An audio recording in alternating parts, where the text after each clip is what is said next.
Joining us now, it's like she could be chief of staff in the Marco Rubio administration, one of her favorite people. And we mostly agree on stuff, but not so much on this particular column that she wrote. Liz Peek the other day writing a column basically saying, let's get rid of the wall. It's a pain in the butt. Let's just get rid of it. Tear down this wall. And she starts her conversation by citing President Reagan's trip to Berlin that time in that famous speech where he said, Mr. Gorbachev, tear down this wall. And it's Miss Peek's view that if Trump could just get rid of this wall, it's such a pesky little thing. It's kind of annoying. And we could just put up a gate. We could put up, flowers on the fence and add some barbed wire. We could have massive border security, whatever that means. It's going to be massive. It's going to be, we're going to have border agents. We're going to have drones flying over there. We're going to have two-way mirrors and all kinds of satellites, and it's going to be massive. But no wall, Liz says, because that's getting in the way of negotiations for amnesty because it's just a pain in the neck. Liz, great to have you with us. How'd you like my intro? Totally fake news, John. Totally fake news. You're kind of going off the reservation here, and totally misrepresenting what I wrote. So let's talk about what I wrote, shall we? Go ahead. Yes. Okay, so the DACA program, number one, that's really what the conversation starts with because that's the thing that actually requires some action now. And my view is, yes, we should bow to the will of the people and agree that these so-called dreamers will stay in the country, be given the legal status, in my view, not become citizens because there is a penalty for coming into the country or being brought into the country illegally, but rather that the dreamers should become resident legal aliens. And by the way, there are already 13 million people like that in the country, so it's not like there's a big stigma attached. And what does that mean? That means you have every legal right of protection and so forth in the United States, but you cannot vote. And that seems to me to be a reasonable compromise for these people who, after all, will not be deported, let's be honest, to countries that they've never set foot in. It's a ridiculous concept. So I think that is a reasonable idea. Now, as to the wall, there is a negotiation to take place here, and my view is that it's much more important to permanently change our immigration problem, and we do have an immigration problem. When you have 11 million people or thereabouts living in your country illegally, that is a problem. And the way to change that forever, not just temporarily and not sort of piecemeal, is to get rid of the reasons that people come to the United States. Number one, birthright citizenship. I have been writing about this for 3 or 4 years before anybody was talking about it, before, by the way, Trump was talking about it. We need to get rid of birthright citizenship. It's a policy, the policy that allows any child born on U.S. soil to become an American citizen, that encourages a flourishing birth tourism industry, which is an embarrassment to this country, where Chinese and Russians and so forth come here, drop a baby, and then they have a sort of anchor to windward. They have a kid that's a U.S. citizen. That kid can bring in siblings. They can bring in other relatives. It's a complete disgrace to our rule of law. It's supposedly illegal, but it goes on. Tens of thousands of people every year come to the United States and have children just for that reason. Number two, it obviously attracts an enormous number of people to come to the U.S. You have a kid here, that U.S. passport that that child automatically receives is worth possibly millions of dollars in free benefits, education, Medicare, etc. That is an enormous appeal. So, number one, and by the way, this used to be something that even Democrats agreed to decades ago. Everyone understands that this policy, known as birthright citizenship, is completely outdated. It's something that was attractive in the 19th century, no longer works, and every other country in Europe, or I should say every country in Europe, has ditched it. There's only us and Canada that still has it. For Canada, it's not a very big issue, but for the United States, it really is. Second, get rid of the opportunity for people to come in our country illegally and get a job. Make E-Verify, which is a free, very well-functioning government program, mandatory for all employers that have 50 or more employees. E-Verify works. It's been made mandatory in some states like Arizona, but it's actually illegal, believe it or not, in California, which has gone so far left on immigration issues that they don't even make any sense anymore. And also require biometric screening for first-time visa applicants, because actually the biggest influx of people in our country illegally, and by the way, these are people who will not be deterred or affected by any kind of wall, are people who overstay their visas. We have no control of those people, and that, whereas maybe, I forget the number I have in this piece about people coming across the border illegally, the number of people overstaying their visas is 6 or 7 times that much. It's hundreds and hundreds of thousands of people every year. And by the way, the Saudi 9/11 perpetrators, those were people who overstayed their visas. They did not come across a border. So those are all, I think, incredibly important policies we might pursue to forever change the arc of illegal immigration into the United States. And to me, that's worth any number of walls. If Trump could bargain for those things and give up his wall, which, by the way, John, I don't know how much reading you've actually done on the practicality of building a wall. It isn't going to happen. Most of the fencing we have today that's being redone is on federal land, and the reason for that is most of the borderlands are owned privately, and basically it's an unbelievable legal hassle to build anything on those lands. And this is something that has obstructed efforts before, and it will obstruct them again. So I rest my case, but if you're actually serious, not just bloviating and kind of creating all these sort of pie-in-the-sky ideas, if you're serious about immigration, this is where you should start.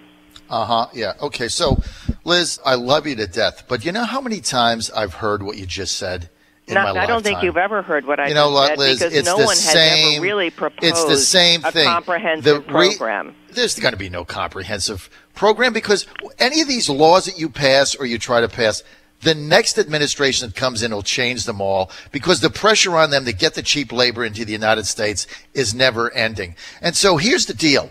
President Trump campaigned for 20 months on putting up a wall. I want a wall. And so does his base.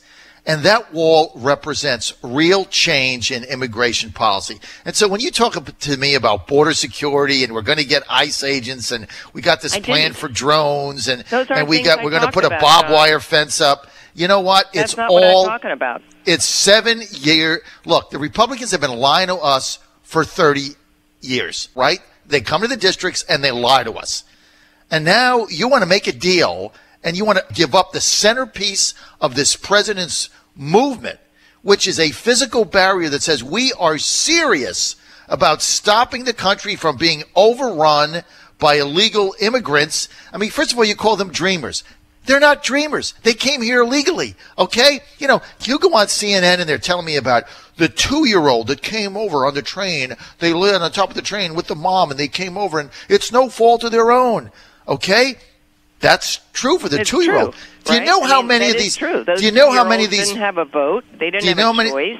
And let me ask you something, John. Are we just going to have a monologue, or are we going to have an exchange? Right? You don't have a border with Mexico. What you have is probably tens of thousands of people in your state illegally, maybe because they overstayed their visas. Do you think Virginia residents would be better served by having a wall down south, or by having policies to get people out of your state? Both. If there's no wall, you'll never get a policy. Everything's a negotiation, right? And Trump's supposed to be the big deal maker. You can't negotiate the centerpiece of your candidacy. That is an insane proposition you're making. You're going to take the centerpiece of the campaign, and now you're going to tell me 3 years later, okay, 3 years removed from when the campaign started, and he came down that escalator and he told us he was going to put up a wall.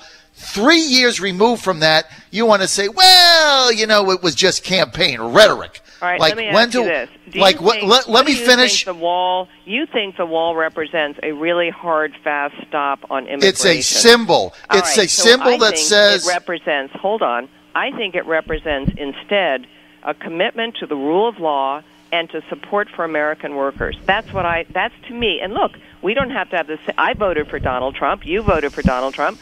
it's conceivable that we have different aspirations for this president. My view is that this is a deal maker. I think he can actually get things through Congress and get things done that nobody else can do. I may be wrong. You don't get it, Liz.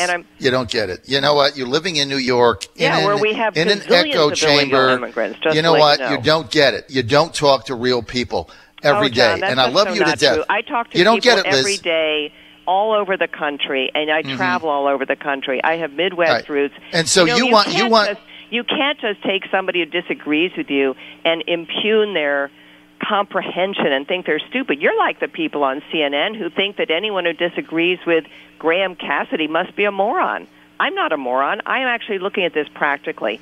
You do further reading on the wall and look at the fact is a lot of the Border Patrol people don't even want a wall. Have you actually talked to those people? No, I'm sorry, Liz. You don't get it. You really don't get it. You're living in the gangster-bangster Wall Street network world up there. They're talking to you about the cheap labor. This is the bottom line, Liz. This is the bottom line. You cannot negotiate away the centerpiece of your campaign. You can't do it. He will lose his base. And then who does he have? Former Rubio backers? He's got nothing left. Actually, you'd be surprised who he has. He has a lot of people like me who want to get things done in the United States, who want to get infrastructure spending, who want to get our healthcare system straightened out so that it makes more sense and has more of a private enterprise aspect to it. There are a lot of things that need fixing in this world, John, including, by the way, our illegal immigration system. And I think that there are more important aspects of controlling it than building a wall. All right. Now you're for amnesty. First of all, what is amnesty? What is Dreamers? You're for amnesty. You want to get amnesty for illegals, for people that came. Send them to Mexico? Where are you? Am I going to be able to finish a sentence, or do you want to just take the show over? I want to control. Go ahead, Liz. Go ahead. Totally. I tell you what. Text me when you're done. Go ahead. I'm waiting. Go ahead, Liz. Okay. You call in your piece, you call these people dreamers. They came into the country illegally. Many of them came as teenagers. This whole thing about the 2-year-old on the train, do you know what a tiny fraction of people that is? The majority of these people came as teenagers. They had eyes wide open. They knew what was going on. So we got 800,000 of these that we have to deal with. And actually the number is not 8, Liz. It's a maximum of 723,000. That's the real number. Whatever. So let's get your facts straight, okay? Let me tell you the other thing. So what are you going to do about all your other dreamers that are in the United States illegally that haven't registered for DACA? You know how many people that is? In the millions. What are you going to do with that? What are you going to do? I'm waiting till I'm allowed to speak.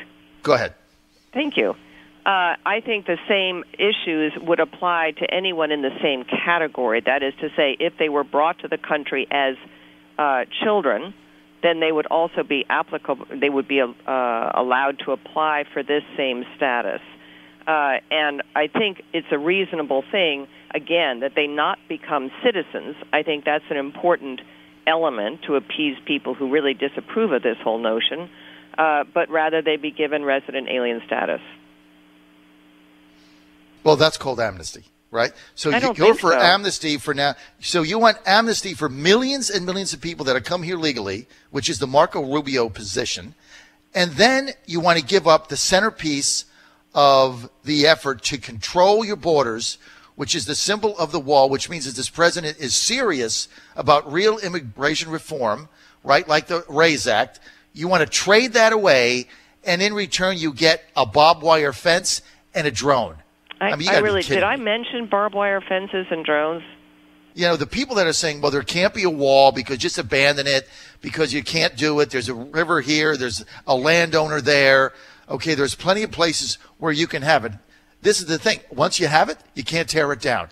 Okay, and what it means to the Trump base is that we're going to be serious about the promises that we made for 2 years. Yeah, and I think getting serious is actually looking at things like birthright citizenship. So you and I disagree on this. I think that would be that is part of the policy to eliminate, much more important to deter people from coming to the United States. Mm-hmm. This is a ploy. We'll just agree to disagree. We're never going to agree on this because I've been lied to, not by you. We have been lied to by these politicians for 30 years, especially the Republicans. Lied to over and over and over, okay? They say one thing, they go to D.C., they get the money, and they do something else. And so what you're asking me to do is now we're going to take another leap of faith with these people. You know, we're going to go with it. We're going to negotiate away the wall. We're going to go with amnesty, just like they did with Reagan in 86. And somewhere down the road, we're going to change these policies. But it will never happen. All you're going to get is amnesty, I wouldn't no wall, and negotiate nothing. away anything. I would make sure that those things are done. But here's the whole point, and I'm glad you brought up Reagan's amnesty in 1986, because what foiled that effort at sort of changing our immigration system in a permanent way is we didn't change anything. We allowed all these perks to still exist for people who get here. You know what? People are going to get here. They're going to come through Canada, or they're going to come in airplanes and overstay their visas. This is not magic. It's a very attractive thing to get to the United States illegally, have a kid. All right? That's just an enormous, it's like the welcome basket of all times. And we still have it out, and so people are going to find a way, John. That's the reality. So we need to get rid of birthright citizenship. That would be my number one goal. Look, every policy you laid out in your article, I'm in favor of every piece of that policy. But you simply cannot negotiate away the centerpiece of your campaign, which that wall represents a symbolic, real change to the way this country has treated its own workers. And without it, I don't trust any of this stuff ever happening without it. You may be right. I don't trust that the wall will ever be built, so there you go. All right, we can agree on that to disagree. But I know you're in a good mood because if you go to the West Wing like I do every day and you go to the White House briefings, they got the same people in there that if your candidate, Marco Rubio, was president. In fact, if he wins in 2024, they could have the exact same White House staff, save about 3 people. Thank you, Liz. Always good to have you. At the end of the day, Rubio won. This is the John I'm giving Fredericks. you the last word, and good for me. Thanks, you so John. much. Bye. Hey, have a good weekend.